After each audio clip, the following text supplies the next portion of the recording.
अकाल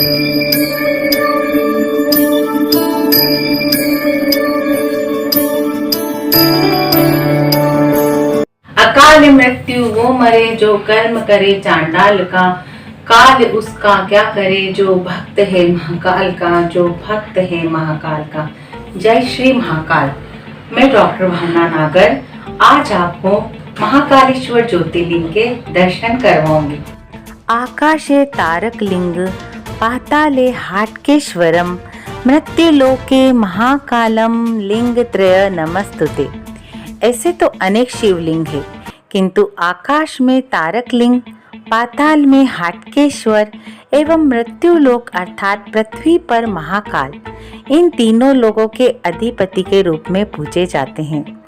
संपूर्ण भारत में शिव जी के प्रमुख 12 ज्योतिर्लिंग है।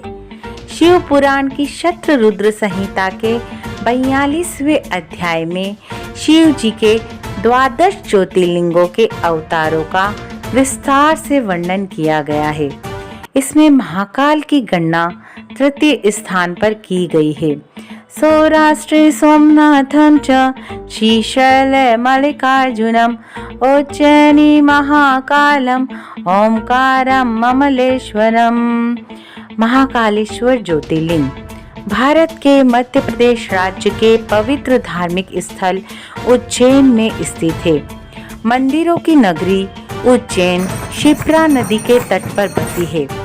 एकमात्र दक्षिणमुखी ज्योतिर्लिंग होने के कारण तांत्रिकों ने महाकालेश्वर ज्योतिर्लिंग को सर्वाधिक महत्वपूर्ण बताया है। महाकाल अर्थात कालों के काल, इसमें काल के 2 अर्थ है, एक समय, दूसरा मृत्यु। प्राचीन काल में यही संपूर्ण विश्व का मानक समय निर्धारित होता था, इसलिए इस ज्योतिर्लिंग का नाम महाकालेश्वर रखा गया।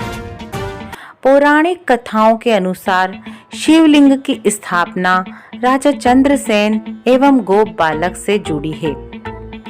स्कंद पुराण के अनुसार अंधकासुर को मारने के लिए भगवान शिव जी ने महाकाल का स्वरूप धारण किया था। पौराणिक कथाओं के अनुसार शिव पुराण के कोटिरुद्र संहिता के 16वें अध्याय में दूषण नामक असुर का वध करने के लिए शिव जी ने महाकाल का स्वरूप धारण किया था।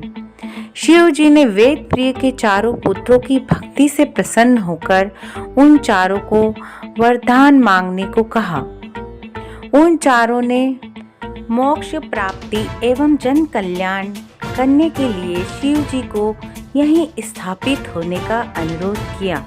जहाँ से शिव जी प्रकट हुए उस स्थान पर गर्त बन गया, वहीं पर महाकाल स्वरूप शिवलिंग की स्थापना की गई।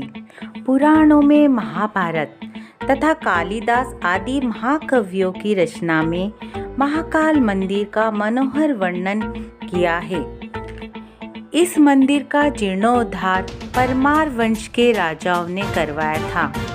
इंतुन वंश के शासकों द्वारा मंदिर को ध्वस्त करने के बाद मराठा काल में राणाजी शिंदे द्वारा महाकाल का जीर्णोद्धार करवाया गया तथा उज्जैनी को पुनः विकसित किया गया।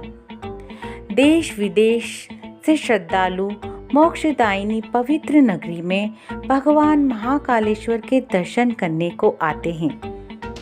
आइए महाकालेश्वर मंदिर के दर्शन करें। महाकालेश्वर का शिवलिंग नागवेष्टित है, जो चांदी की सुंदर जलाधारी में विराजित है। मस्तक पर कलश, छत पर महारुद्र यंत्र स्थापित है। बाईं ओर गणेश जी, सामने पार्वती जी एवं दाईं ओर कार्तिकी जी विराजमान है।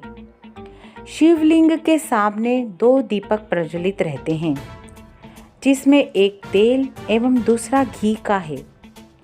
गर्भगृह का द्वार चांदी का बना हुआ है। गर्भगृह के सम्मुख नंदी की धातुवेष्टिक पाषाण प्रतिमा है। यह मंदिर 3 खंडों का बना है। इसमें भूतल के नीचे महाकालेश्वर, भूतल पर ओमकारेश्वर एवं ऊपरी तल पर नागचंद्रेश्वर विराजित है। नागचंद्रेश्वर का मंदिर वर्ष में एक दिन नाग पंचमी को खुलता है। इस दिन भक्त रात्रि से लंबी कतारों में लगकर दर्शन का लाभ लेते हैं।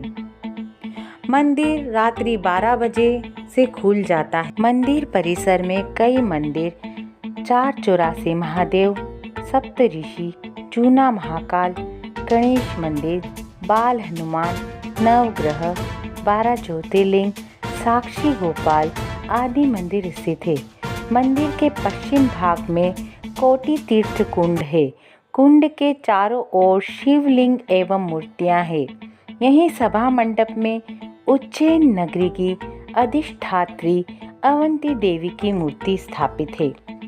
प्रतिदिन प्रातः 4 बजे पूजन एवं भस्म आरती होती है। भस्म आरती के दर्शन करने से साक्षात भगवान महाकालेश्वर से साक्षात्कार होने की अनुभूति होती है। इसमें महिलाएं एवं पुरुष दोनों को 16 अर्थात धोती पहनना अनिवार्य होता है। पहले भस्म आरती में मूर्ति की राख का उपयोग किया जाता था।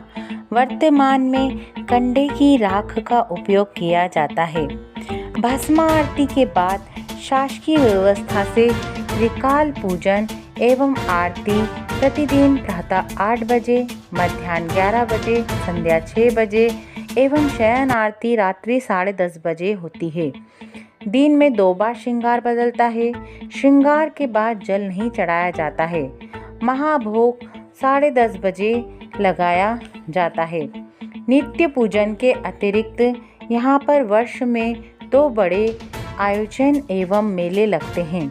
महाशिवरात्रि का मेला एवं श्रावण मास का मेला।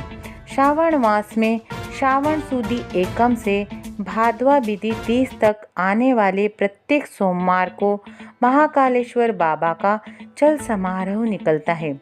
मंदिर से सवारी शिप्रा तट पर जाती है एवं पूजन आराधना के बाद परिक्रमा करती हुई मंदिर लौट आती है। माना जाता है कि बाबा भक्तों का हालचाल जानने के लिए नगर भ्रमण के लिए निकलते हैं। अंतिम सवारी शाही सवारी के रूप में निकलती है। इसमें अपार जन सैलाब बाबा के दर्शन के लिए उमड़ता है। पालकी के साथ हाथी एवं नंदी पर भगवान निकलते हैं। इसी प्रकार 4 सवारियां कार्तिक मास में भी साधारण रूप से निकलती है। वैकुंठ चतुर्दशी पर हरि एवं हर का मिलन होता है। महाकालेश्वर की सवारी गोपाल मंदिर जाती है। विजयादशमी पर भी सवारी निकलती है जो शमी पूजन के लिए दशहरा मैदान जाती है। माना जाता है कि उज्जैन में राजा विक्रमादित्य के बाद से ही कोई भी राजा रात नहीं रुक सकता, क्योंकि उज्जैन के केवल एक ही राजा है, राजाधिराज महाकालेश्वर बाबा। यदि कोई गलती से रात रुक भी जाता है तो उसके साथ या तो कोई अनहोनी हो जाती है या उसकी सत्ता चली जाती है। यदि आपको मेरा वीडियो पसंद आया हो तो लाइक कीजिए, सब्सक्राइब कीजिए। धन्यवाद।